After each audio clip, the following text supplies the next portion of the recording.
Buenas noches, hermanos, que el Señor los bendiga.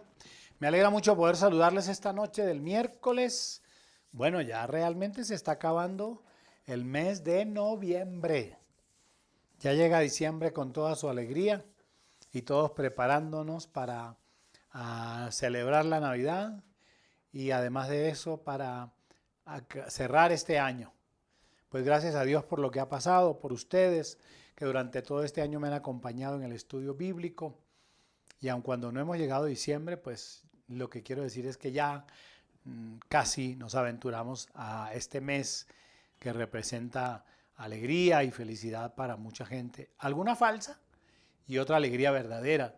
Y la verdadera es la que tienen aquellos que conocen a Dios y celebran precisamente el nacimiento de Cristo. Bueno, esta noche quiero recordarles una cosa que es muy importante. Es que el día 21 de noviembre, domingo, nosotros vamos a tener la celebración de nuestra ofrenda voluntaria. ¿Qué es la ofrenda voluntaria? Es un acto libre de cada persona que cree en Cristo, que asiste a nuestra iglesia, en el cual han tomado una alcancía como esta. Esta, por ejemplo, dice pastor. Han tomado una alcancía como esta y durante estos últimos 3 meses han ido depositando una ofrenda, bien sea una moneda o un billete o algo, para ofrendar a la iglesia, que de hecho este año no ha sido un buen año económicamente, porque adicionalmente a eso de la pandemia, entonces la dificultad económica, pero Dios ha sido fiel. No ha hecho falta absolutamente nada. Hemos cumplido nuestras funciones, nuestras labores misioneras, pero esto es casi como lo que llaman en la iglesia tradicional cuando recogen el óvalo de San Pedro. Pero este no es el óvalo de San Pedro. Esto es lo que dice la Biblia con respecto a la ofrenda voluntaria. Dice todos los hijos de Israel, hombres y mujeres, que por su voluntad, por eso se llama voluntaria. Dice, y de corazón quisieron hacerlo. Llevaron al Señor una ofrenda voluntaria para toda la obra. Por medio de Moisés, el Señor había ordenado hacer. De tal manera que nosotros tenemos esto y lo hacemos todos los años. Y este año la ceremonia va a ser el 21 de noviembre, donde oficiamos, donde cada una persona, una pareja, vienen para ofrecer su ofrenda voluntaria al Señor, la ponen sobre el altar y luego oramos juntos. No lo olvide, 21 de noviembre, domingo, día de traer nuestra ofrenda voluntaria. Bien, vamos esta noche a estudiar la palabra de Dios. Vamos a mirar San Marcos capítulo 3, versículo 13 hasta el versículo 15. San Marcos 3, del versículo 13 al versículo 15. Quiero que empecemos haciendo una oración. Vamos a pedirle al Señor que nos ayude, que me dé a mí la gracia y la capacidad para poder llevarles la palabra a ustedes y ustedes que tengan un corazón receptivo y que sean fortalecidos y animados, exhortados si es necesario delante del Señor. Diga conmigo, Padre nuestro, te damos gracias por esta noche. Gracias, Señor, por este tiempo que tomamos para estudiar tu palabra. Rogamos que esta noche nos hables, nos inspires, nos exhortes si es necesario, pero realmente queremos hacer tu voluntad. Señor, abre nuestros oídos y nuestra mente y abrimos nuestro corazón para recibir lo que tienes para nosotros. Lo pedimos, Padre, y te damos gracias por los méritos de Cristo Jesús, nuestro amado Salvador. Amén y amén. Bien, aquí está el equipo de grabaciones conmigo. Saben que no estoy solo acá, hay un equipo de personas que me ayudan para leer, que me ayudan para grabar, todo esto. Hoy vamos a ver entonces San Marcos capítulo 3, del versículo 13 al 15. Vamos a hablar de las 3 funciones básicas del creyente en Cristo. Y vamos a hablar de esto porque la semana pasada les estuve hablando de la comunidad cristiana como una comunidad de amor. Y en la última parte de esa comunidad de amor yo estaba diciendo que el Señor nos había llamado con un propósito. Y que ese propósito era fundamentalmente que nosotros compartiéramos el mensaje.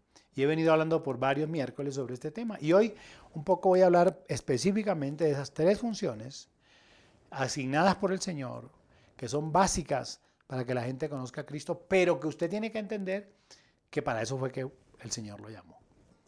Leamos, dice San Marcos capítulo 3, versículo 13 en adelante, dice, después subió al monte y llamó así a los que él quiso y vinieron a él y estableció a 12 para que estuviesen con él. Escuche, primero dice que llamó así a los que él quiso.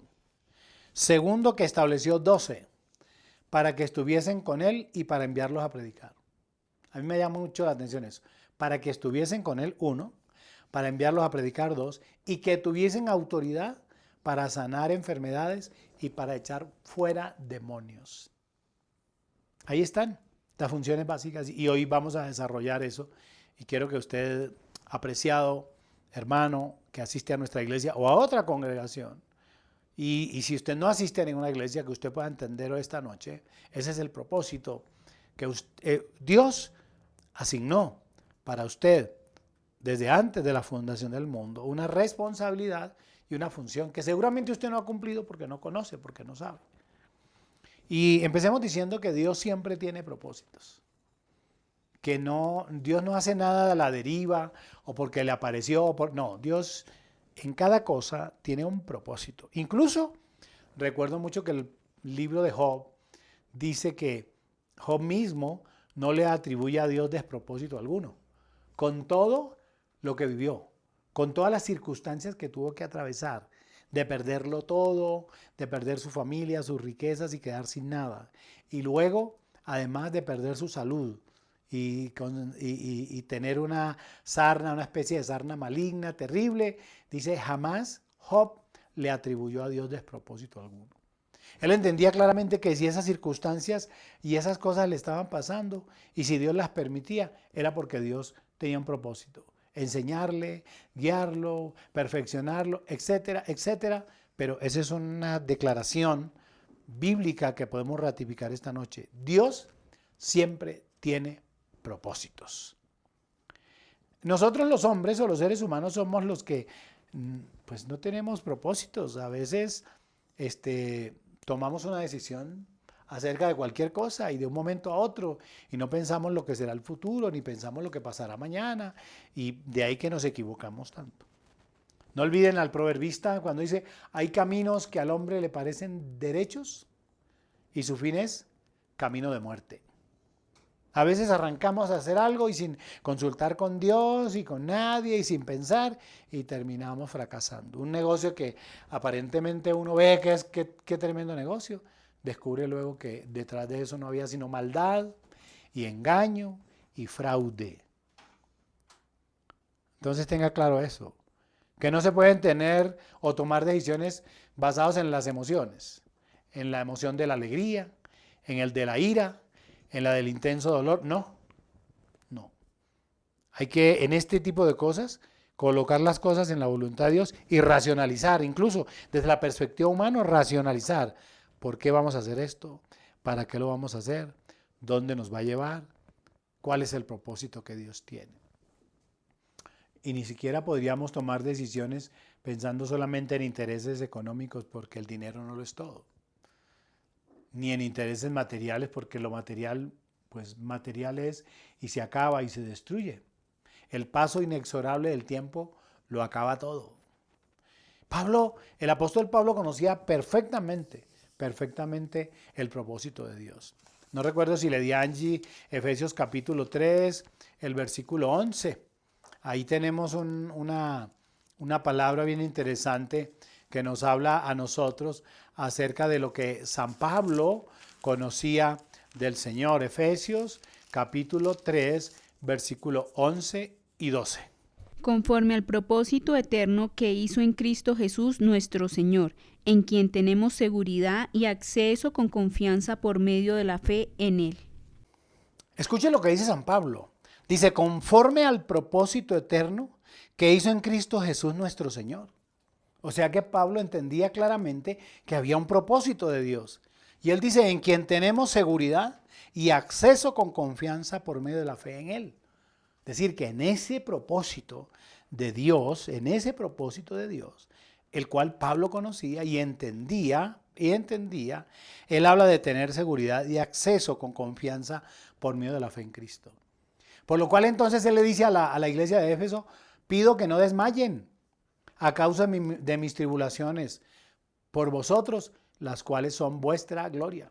Es decir, Pablo incluso en una circunstancia tan adversa, en medio de la tribulación, le está diciendo a la iglesia de Éfeso, ustedes no se preocupen, no desmayen por las tribulaciones que yo estoy pasando, no pierdan la fe, entiendan que en esto que está pasando, Dios ha tenido un propósito para nosotros en Cristo Jesús. Venimos a conectar esto con lo que estoy hablando acerca de Job. Acerca del propósito eterno de Dios. Y sabemos que el gran propósito de Dios es la salvación del hombre en Cristo. Es la salvación del hombre en Cristo. Vamos a leer varias referencias bíblicas que ya tenemos, que Angie tiene allí. San Mateo capítulo 1, versículo 21, un poco para que nos vaya dando a nosotros el sentido y la razón por la cual el Señor Jesús vino a la tierra. Y dará a luz un hijo y llamará su nombre Jesús, porque él salvará a su pueblo de sus pecados. Escuche eso. Ya desde el nacimiento de Cristo, desde la profecía de Cristo, desde el anuncio del nacimiento del Señor Jesucristo, ya había un propósito. El propósito del Padre en Cristo era la salvación del pueblo de sus pecados. Más adelante, San Mateo, en el capítulo 18, en el versículo 11, vuelve otra vez a ratificarnos el propósito con el cual el Señor Jesús había venido sobre la tierra. Porque el Hijo del Hombre ha venido para salvar lo que se había perdido. Y podríamos mencionar más versículos. Acuérdense cuando se menciona la relación del Señor Jesús con el caso de Zaqueo, que la gente dice, está comiendo con pecadores. ¿Por qué come con pecadores? Porque siempre estaban cuestionando esto. Y el Señor dice claramente, yo he venido ¿a qué? A buscar y a salvar lo que se había ¿qué? Perdido. Entonces, después de que nosotros entendemos el propósito de Dios en Cristo al venir a la tierra, nos va a quedar mucho más fácil entender que Dios nos ha llamado a nosotros con 3 funciones específicas o con 3 responsabilidades específicas. Y ahí tenemos que ir a San Lucas. San Lucas capítulo 4, en el versículo 17, el evangelista Lucas está hablando acerca del profeta Isaías. El Señor está hablando, dice que cuando fue a leer la ley, cuando llegó a la sinagoga, conforme a la costumbre y se levantó a leer. Dice que entonces leyó esto que dice, y se le dio el libro del profeta Isaías, y habiendo abierto el libro halló el lugar donde estaba escrito, el Espíritu del Señor está sobre mí. Está hablando de Cristo, de Él mismo, por cuanto me ha ungido para dar buenas nuevas a los pobres. Ya lo había profetizado Isaías. Me ha enviado a sanar a los quebrantados de corazón, a pregonar libertad a los cautivos y vista a los ciegos, a poner en libertad a los oprimidos y a predicar el año agradable del Señor. Qué interesante esto. Entonces, si usted lo percibe en esta lectura, va a entender las razones por las cuales el Señor Jesucristo vino. Y entonces el texto dice literalmente que el Señor vino a predicar. ¿A predicar qué? Pues a predicar el mensaje, y dice el texto, para dar buenas nuevas a los pobres. A proclamar y a ser conscientes a los pobres de su indigencia espiritual, de su pobreza espiritual, y para proclamarle una oportunidad, una visión nueva, una concepción nueva de lo que podía significar entonces este mensaje. Dice el texto que nosotros estamos leyendo, dice, el Espíritu del Señor está sobre mí por cuanto me ha ungido para dar buenas nuevas a los pobres. En estos versículos que hemos leído hay tres cosas que nos van a ayudar mucho para que podamos entenderlo. La primera cosa, nos envió a predicar ¿qué? Nos envió a predicar liberación. Segundo, nos envió a predicar iluminación. Y tercero, nos envió a predicar, aquí el texto habla del jubileo, nos envió a predicar el año agradable del Señor. Entonces, cuando el versículo está diciendo que nos envió a pregonar libertad a los cautivos, está en el versículo 18, entonces está hablando de liberación. Está hablando de liberación. Es libertad.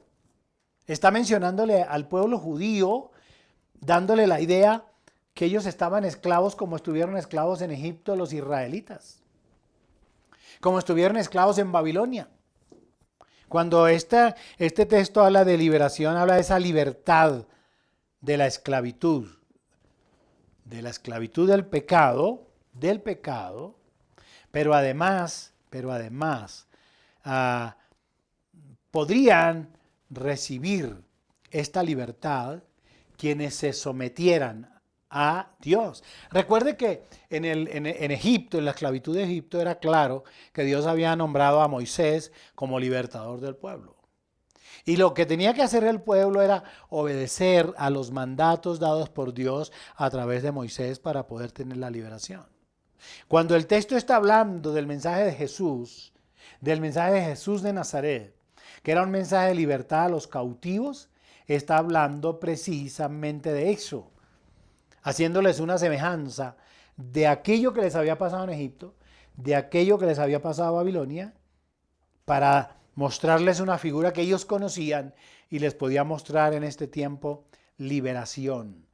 Liberación de sus pecados, liberación de la esclavitud de su naturaleza humana, de su humanidad perversa. A eso vino el Señor entonces, a dar liberación.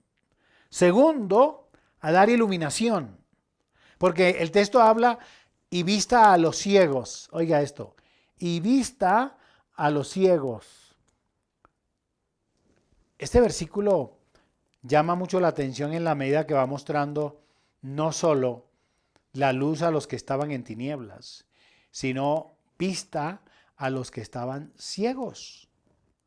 Porque habían dos tipos de personas: los que no conocían o los que no podían ver porque nunca habían escuchado, y los que habían visto pero estaban ciegos.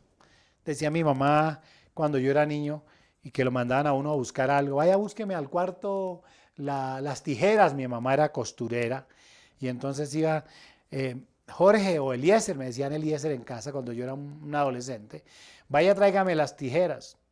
Oye, hermano, yo no sé, yo buscaba las tijeras por toda parte y no las encontraba. Y ella me decía, están debajo de no sé qué cosa. Yo iba y buscaba todo y no las encontraba. Yo no sé uno por qué no encuentra las cosas que la mamá le mandan a decir. Y ella se paraba de allá y en un segundo ella iba y las encontraba. ¿No les pasó a ustedes lo mismo? ¿Y qué era lo que me decía? Es que no hay peor ciego que el que no quiera ver. Y ella pensaba que yo no quería llevarle sus cosas y era de verdad, se los digo de verdad, yo no las encontraba. Y muchas veces me pasó que decía, si voy allá y las encuentro, porque mi mamá era brava, si voy y las encuentro, con ellas mismas le doy, o su correazo se gana. Y le cuento que más de una vez me gané el correazo. Yo decía, pero ¿por qué yo tan ciego? Si de verdad iba con ella, ella me cogía de la oreja o de la mano. Me decía, mírelas, ahí están. Y yo pasé por ahí 1000 veces y no las vi. Entonces mire que sí estaba viendo, pero no veía. Hay gente que conocía la ley, pero no aceptaba a Cristo. Hay gente que conocía el Antiguo Testamento y la profecía del profeta Isaías. Precisamente el texto aquí está hablando del profeta Isaías. Pero ellos no veían. Entonces, cuando el texto está hablando de esto, estaba hablando de esa iluminación, de dar vista a los ciegos, a los que realmente no veían físicamente, pero además a los que estaban en tinieblas. Y sabemos que hay mucha gente, usted sabe que hay mucha gente que tiene 2 ojos y de color, y grises, y verdes, y azules, y cafés, y el color que quiera, pero están en tinieblas. ¿Por qué están en tinieblas? Porque no conocen la luz. ¿Quién es la luz? Cristo. El Señor Jesús dijo, yo soy la luz del mundo y el que me sigue no andará, ¿qué? En tinieblas. Quiere decir que el que no sigue a Jesús está en ¿qué? En tinieblas. Está claro. San Juan, Angie tiene San Juan 9:39, nos da a nosotros una idea de esto que yo estoy mencionando. San Juan, capítulo 9, versículo 39. Dijo Jesús, para juicio he venido yo a este mundo, para que los que no ven, vean, y los que ven sean cegados. Oiga eso. Para los que no ven, vean, y para los que ven, sean cegados. Y usted sabe que si algo nos juzgará a nosotros delante de Dios, es lo que hemos visto y oído. Porque nosotros que hemos tenido una experiencia con Dios. Yo he visto al Señor sanar, hacer milagros de una manera sobrenatural. Yo he visto a Dios obrar en mi vida, en mi familia, en la familia de muchos. Y hay muchos que después que han visto a Dios obrar, entonces estos niegan la existencia y niegan la presencia de Dios haciendo esto. Entonces dicen, no, eso fue pura casualidad. No, eso era que lo que iba a pasar pasó. No, tal. Y mire lo que está diciendo. El texto está diciendo literalmente que el Señor vino también, incluso para que los que vieran fueran ciegos. Y por eso seremos responsables. Es decir, usted, amigo mío, que me está escuchando esta noche, si usted no era responsable delante de Dios, a partir de este momento es responsable solamente por lo que me está escuchando. Algo más. Acuérdense ustedes que el libro de Apocalipsis, en el capítulo 3 y el versículo 18, Apocalipsis hace una referencia muy interesante acerca de lo que el Señor era para nosotros. Era como el colirio, como las gotas que yo utilizo gotas a veces para la resequedad de los ojos. A veces me suenan los ojos como si fueran una puerta de esas viejas cerradas que le falta aceite. Cuando me despierto, suenan duro, traquean, me parece que fueran a partir. Y me pongo unas gotas, un colirio, y entonces suaviza mis ojos y me permiten ver. Así es lo que el texto está diciendo acerca del Señor Jesús. A ver, Angie.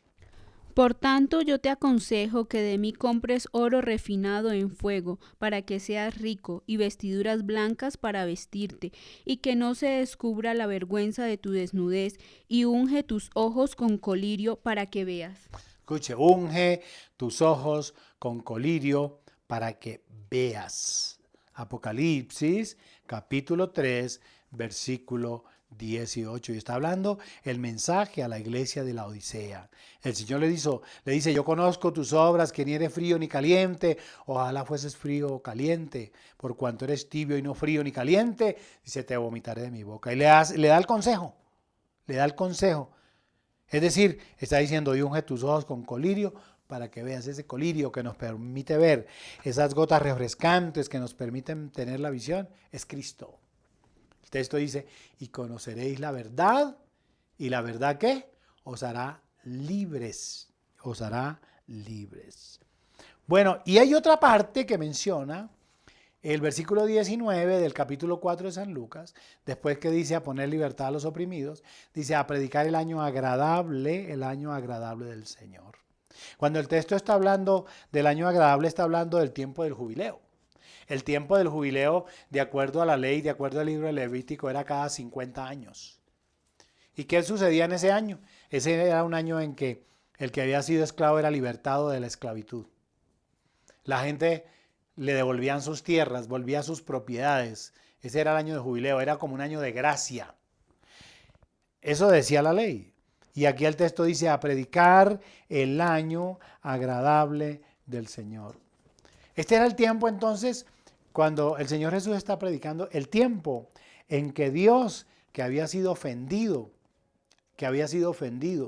nos daba la oportunidad para reconciliarnos con Él. Eso es lo que básicamente ese texto quiere decir, reconciliarnos con el Padre a través de Cristo. Entonces, esa función de predicar que nos fue asignada, tiene entonces tres características. Dice, para enviarlos a predicar, ¿qué? Liberación. Para enviarnos a predicar iluminación. Y para enviarnos a predicar el año agradable del Señor. Ya de hecho, pues, cuando hablamos de vista a los ciegos, podemos decir lo que el Señor dice. Yo soy la luz del mundo y el que me sigue no andará en tinieblas. Cuando el texto habla de sanar a los quebrantados de corazón, podemos mencionar varios pasajes de la Biblia. La viuda de Naín, por ejemplo. con su corazón quebrantado, había muerto su esposo, había muerto su hijo, y en ese desespero el Señor detiene el cortejo fúnebre y dice, no llores, y le devuelve a su hijo. O la decepción profunda de aquella mujer que había pecado y que todos iban a apedrear y el Señor se para allí y entonces dice, el que se sienta sin pecado tiene la primera piedra y el Señor le dice a la mujer, nadie tiró una piedra. Y entonces el Señor le dice, yo tampoco, vete, yo tampoco te condeno, vete y no peques más. Encontramos entonces en ese mensaje un mensaje de inspiración, de amor, de libertad, de libertad. Y a eso es que hemos sido llamados. Usted como creyente en Cristo fue llamado a predicar un mensaje de liberación, un mensaje que ilumina la vida, un mensaje de oportunidad, de salvación y de vida eterna. Segundo asunto importante. El mismo versículo habla, o San Mateo dice que cuando el Señor llamó a los discípulos, San Mateo capítulo 10, versículo 1, cuando dice texto que llamó hacia los que él quiso, llamando a sus 12, dice, San Mateo capítulo 10, versículo 1, dice, entonces llamando a sus 12 discípulos, escuchen esto, les dio autoridad sobre los espíritus inmundos para que los echasen fuera y para sanar toda enfermedad y toda dolencia. San Mateo capítulo 10 está diciendo clara y específicamente que el Señor le dio autoridad a sus discípulos para echar espíritus inmundos, para que los echaran fuera, para sanar toda enfermedad y para sanar dolencia. Segunda función que se nos asignó al ser llamados por el Señor es sanar enfermos. Bueno, aquí hay una cosa que es muy interesante y yo no quiero pasarla por alto. Está en Primera de Corintios, capítulo 12, versículo 9. Si ustedes observan bien el texto que acabamos de leer, dice que la autoridad fue dada por el Señor ¿a quién? A sus discípulos. ¿Para qué? Para sanar enfermos y para echar fuera demonios y para sanar, dice, toda dolencia, no solamente enfermedad, sino los dolores. A veces oramos por una enfermedad declarada grave y a veces oramos simplemente por un dolor. Alguien me dice, antier Andrés me dijo, pastor, tengo un dolor de cabeza muy fuerte. Yo llegué y él estaba todo preocupado y angustiado, que le dolía la mitad de la cabeza hacia abajo. Y entonces yo le digo, pues lo que podemos hacer es orar. Tomé el aceite, lo ungí con aceite y oramos. Ya luego me fui y al otro día le digo, bueno, ¿cómo amaneció? Digo, pastor, amanecí bien. Era una dolencia. Pero he tenido la misma oportunidad para orar por una enfermedad. Por una enfermedad que la ciencia médica dice incurable. Entonces, enfermedades que ya no tienen salida y Dios ha hecho poderosos milagros también. Lo he visto hacer esos milagros. Pero el texto dice que dio autoridad en la elección de los apóstoles, les dio autoridad. Cuando San Pablo escribe en la primera epístola a los Corintios, vaya hasta allá, Primera de Corintios, capítulo 12, el texto habla acerca de los dones espirituales. Y del versículo 4 en adelante, dice, ahora bien hay diversidad de dones, pero el Espíritu es el mismo. Cuando el texto está hablando de un don, es un regalo. Es un regalo especial de Dios dado a los hombres y mujeres que viven conforme Dios quiere. Pero es un regalo que Él da al que Él quiere. Dice, versículo 5, y hay diversidad de ministerios, pero el Señor es el mismo. Y hay diversidad de operaciones, pero Dios, que hace todas las cosas en todos, es el mismo. Dice, pero a cada uno les dada la manifestación del Espíritu, ¿para qué? Para provecho. Para provecho. Porque a este les dado por el Espíritu palabra de sabiduría, a otro palabra de ciencia, según el mismo Espíritu. Miren que mantiene la conexión hablando del Espíritu. Dice a otro fe por el mismo Espíritu. Y a otro, escuche, dones de sanidades por el mismo Espíritu. Versículo 19. a otro el hacer milagros, a otro profecía, a otro discernimiento de espíritus, a otro diversos de géneros de lenguas y a otro interpretación. Versículo 11.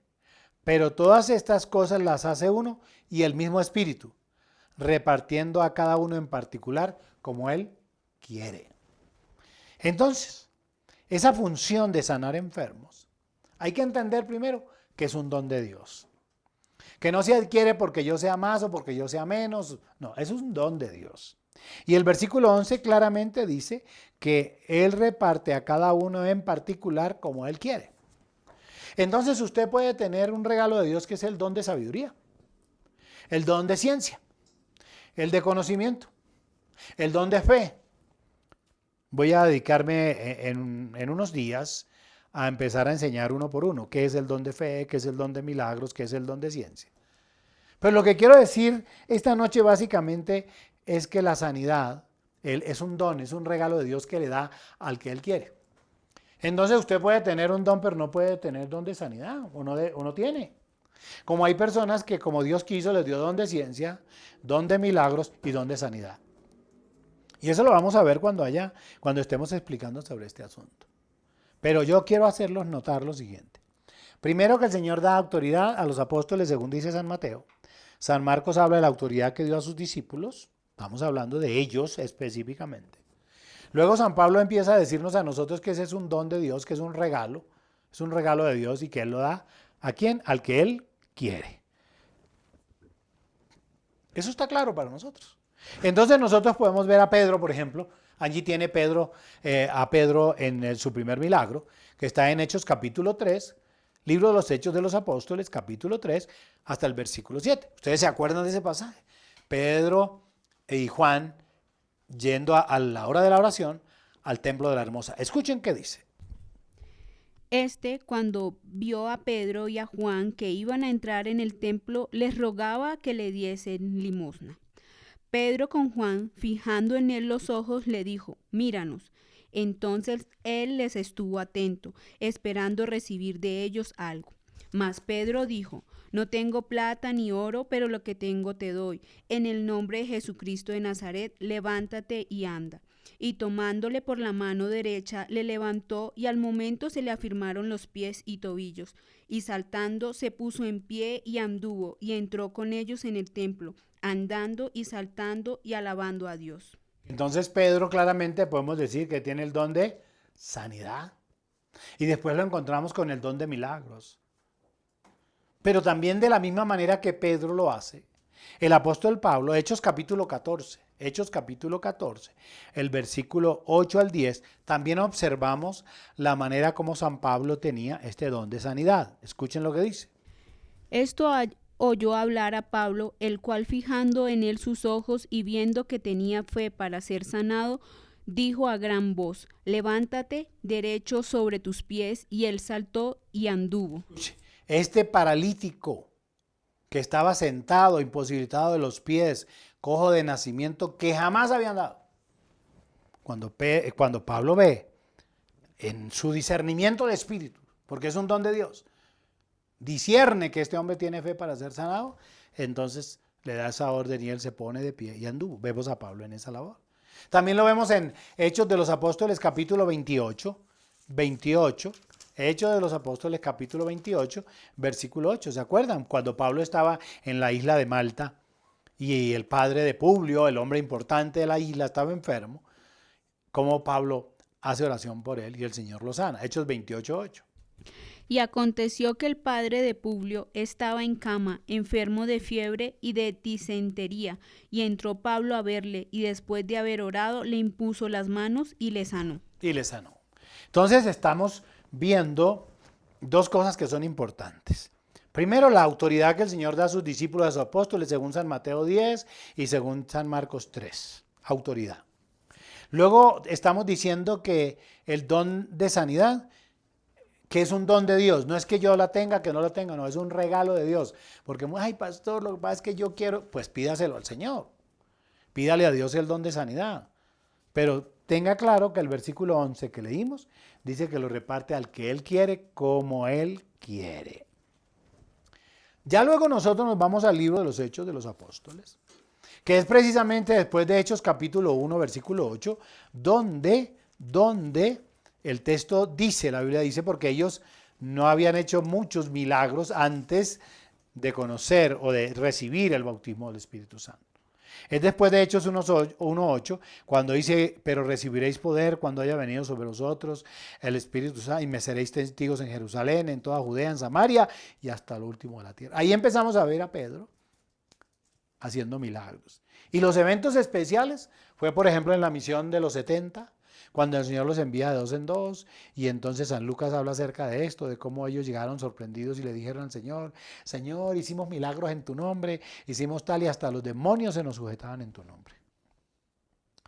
¿Qué es lo que quiero decir? Que empieza la autoridad a los discípulos o a los apóstoles, que entendemos claramente que el don de sanidades es un don de Dios, es un regalo de Dios para el que Él quiera y como Él quiera. Pero hay una cosa interesante, porque alguien puede decir, de esta gente que aparece para... Sí, no, es que eso de las sanidades era para el tiempo de Jesús, eso no era antes del tiempo de Jesús.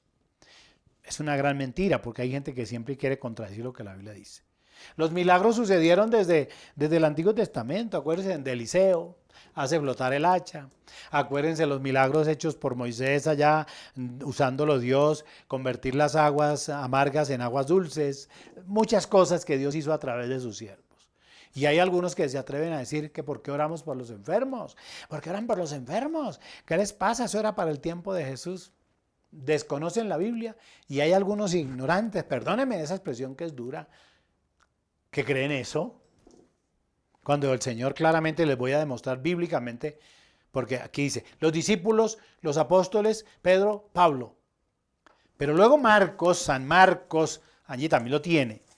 San Marcos 16, desde el 15, a ver si es desde el 15.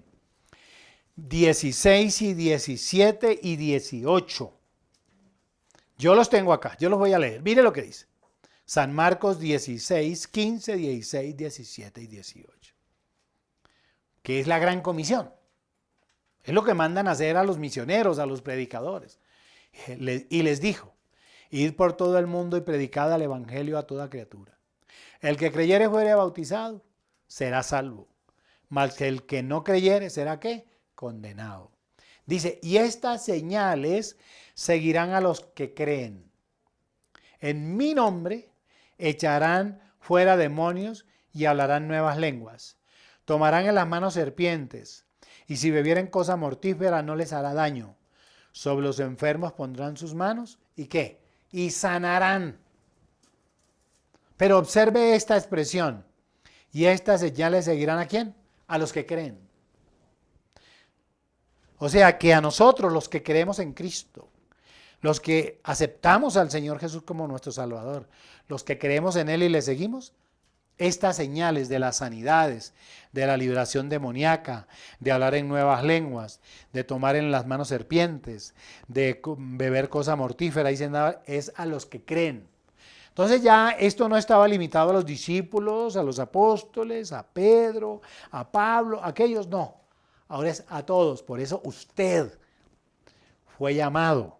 Yo fui llamado, ni siquiera como pastor, sino como creyente raso. Usted como un creyente, usted tiene una función. Esa función es sanar enfermos. ¿En quién? En el nombre de Jesús. Por eso Santiago dice, ¿está alguno enfermo entre vosotros? Llámenos a los ancianos de la iglesia y oren por él, ungiéndole con aceite. Dice, si hubiere cometido pecado, le serán perdonados. Y la oración entonces levantará al enfermo. Y luego dice que la oración eficaz del justo puede mucho. Todo esto que hemos leído en la Biblia. Pero usted sepa que usted tiene una obligación. Y usted tiene, si usted cree, usted tiene que orar por los enfermos. Usted tiene que orar por los enfermos, para que el Señor los sane de su enfermedad física y de la enfermedad espiritual. Y que esto no es solamente para el Antiguo Testamento o para los discípulos y los apóstoles o hasta Pablo. No, esto nos compete a nosotros. Dice, a los que creen. El que creyere y fuera bautizado será salvo.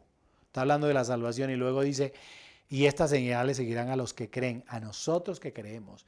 Por eso siempre oramos por los enfermos. Oramos para que Dios haga milagros, Sabemos que en nuestra congregación, en esta iglesia, hay hombres y mujeres de Dios a los cuales Dios les ha dado el don de sanidad y el don de milagros, el don de fe. Bueno, revise qué don tiene y póngalo en ejercicio de la obra del Señor y de cumplir su ministerio. Número 3, y terminamos, ya vamos a terminar, ya Rosa levantó allá el cartel. Vamos a mirar ahí en San Mateo capítulo 10, para continuar en San Mateo capítulo 10, en el versículo 1, dice: entonces llamando Jesús a los 12 discípulos, les dio autoridad sobre los espíritus inmundos para que los echasen fuera. Entonces la tercera función, si la primera es enviarnos a predicar, la segunda es sanar enfermos y la tercera es echar fuera demonios. Eso está diciendo claramente el evangelista Mateo, hablando de lo que el Señor, la autoridad que el Señor dio a sus discípulos. Y es una autoridad, y vuelvo a ratificarlo aquí, a declararlo, porque sucede mismo en la sanidad como en la autoridad para echar fuera demonios. Observen que en San Lucas, allí tiene San Lucas capítulo 10, versículo 19. Déjeme, yo le echo una mirada primero para que ella nos lea el versículo, San Lucas 10, del versículo 19. Dice el regreso de los 70. Dice que el Señor los envió y ellos regresaron al Señor y en esa misión, el capítulo 10, si usted quiere leerlo, no tengo el tiempo, léalo. Dice: después de estas cosas, designó el Señor también a otros 70, quienes envió de 2 en 2 delante de él a toda la ciudad y lugar donde habían de ir. Les decía, bueno, que los envió como enviamos a los misioneros o a los predicadores. Cuando ellos regresaron donde el Señor, entonces dice el texto, volvieron los 70 con gozo, diciendo: Señor, aún los demonios se nos sujetan en tu nombre. Y el Señor les dice: yo veía a Satanás caer del cielo como un rayo. Versículo 19 es el que Angie va a leer para que ustedes denoten la autoridad que tenemos para echar fuera demonios. He aquí, os doy potestad de hollar serpientes y escorpiones y sobre toda fuerza del enemigo, y nada os dañará. Observen nuevamente que ahí hay una facultad y un poder que es dado a los discípulos. Y que en Hechos capítulo 16, versículo 18, Hechos 16, 18, hay una evidencia. Yo sé que conocen ese pasaje. Es la evidencia de San Pablo, 16, 18, cuando reprende también un espíritu demoníaco. A ver, Anchi. Y esto lo hacía por muchos días, mas desagradando a Pablo, éste se volvió y dijo al espíritu: te mando en el nombre de Jesucristo que salgas de ella. Y salió en aquella misma hora. Escuche eso. Entonces, Lucas 10, 19 nos dice la autoridad que el Señor da a sus discípulos después de la misión de los 70. Les dice: aquí os doy potestad y autoridad para hollar serpientes y escorpiones y sobre toda fuerza del enemigo, y nada os dañará. En Hechos de los Apóstoles estamos viendo una evidencia, y podemos ver más, pero yo no voy a detallar eso. Vemos una evidencia de cómo en este caso Pablo echa fuera ese espíritu de adivinación, ese espíritu demoníaco que estaba en esta mujer. Y volvemos otra vez a Marcos 16, volvemos a Marcos capítulo 16, en el versículo 17, porque allí vuelve otra vez para que nosotros tengamos en cuenta. Y estas señales seguirán a los que creen. En mi nombre echarán fuera demonios. Y está claro esto, es en el nombre de Cristo. En el nombre de Cristo que echarían fuera demonios. ¿Se acuerdan ese personaje del libro de los Hechos? Por allá, unos que se reunieron y empezaron a echar demonios en el nombre de Jesús que predica Pablo, y los espíritus los tomaron y los volvieron, los desnudaron y los sacaron a correr, y les decían: nosotros conocemos a Jesús y también sabemos quién es Pablo, pero ustedes no los conocemos, porque ellos estaban haciendo una cosa equivocada. Los demonios son reprendidos y echados fuera en el nombre de Jesús, en la autoridad que hemos recibido del Señor Jesús. Usted no puede ir en su propia autoridad. Yo recuerdo que, porque he trabajado mucho en este campo, cómo es que en más de una oportunidad muchos tuvieron que salir huyendo del salón donde estábamos ministrando, porque ellos pensaban que eso era cualquier cosa. Y que era ir a techo fuera, en el nombre de Jesús, techo fuera, techo fuera.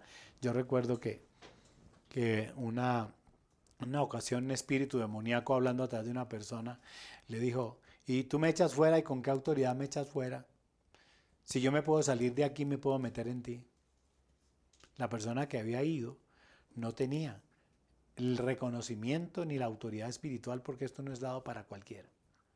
Se requiere, como dice el Evangelio, este género, hablando de la incredulidad y hablando de los demonios. No sale sino con oración y ¿qué? Y ayuno. Y San Marcos capítulo 3 y el capítulo, el versículo 14 y el versículo 15 dicen claramente que fueron llamados por el Señor para dos cosas fundamentales. Dice, después subió al monte, llamó hacia los que él quiso y vinieron a él y estableció 12 para que estuviesen con él y para enviarlos a predicar.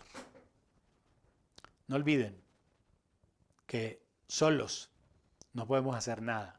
San Juan capítulo 15, versículo 5, Angie, que dice, es un texto muy importante. Vamos a leer el San Juan 15, 5 y San Juan 15, 16. Yo soy la vid, vosotros los pámpanos. El que permanece en mí y yo en él, éste lleva mucho fruto, porque separados de mí nada podéis hacer. Escuche, porque separados de Dios, dice, separados de Cristo, nada podéis hacer. Y el versículo 16 ya está hablando otra vez del fruto. ¿Qué dice? No me elegisteis vosotros a mí, sino que yo os elegí a vosotros y os he puesto para que vayáis y llevéis fruto, y vuestro fruto permanezca, para que todo lo que pidiereis al Padre en mi nombre, Él os lo dé. Mire, dice, no me eligieron ustedes a mí, fui yo el que los elegí a ustedes y los he puesto para que lleven mucho fruto. Y no solamente para llevar fruto, sino para que ese fruto permanezca, se establezca, crezca. Porque eso es lo que debe haber. Cuando alguien viene a la iglesia traído por usted, enseñado por usted, debe permanecer, debe crecer, debe fortalecerse. Y hay casi una condición para recibir lo que el Señor dice, para que todo lo que pides al Padre en mi nombre, Él os lo dé.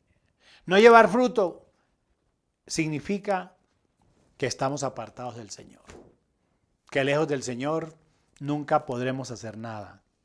Y cuando un árbol no lleva fruto, es cortado y echado en el fuego. El que es llamado como usted y como yo, en lo que hemos dicho esta noche, en lo que hemos compartido, en predicar, en sanar enfermos y echar fuera demonios, lo tenemos claro.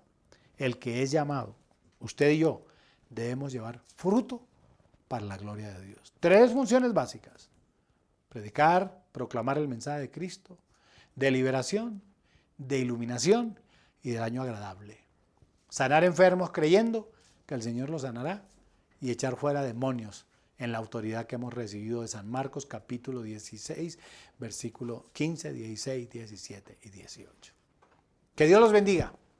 Me alegra mucho compartir con ustedes esta palabra y espero que usted, que ha entendido las funciones que tiene en Cristo, empiece a desarrollarlas, a llevar este mensaje de fe y de esperanza, a que las señales lo sigan, porque después que una persona acepta a Cristo, ore por ella para que el Señor le sane, ore por ella para que el Señor le liberte, porque el texto dice, estas señales seguirán ¿a quién? A los que creen. Los bendigo entonces.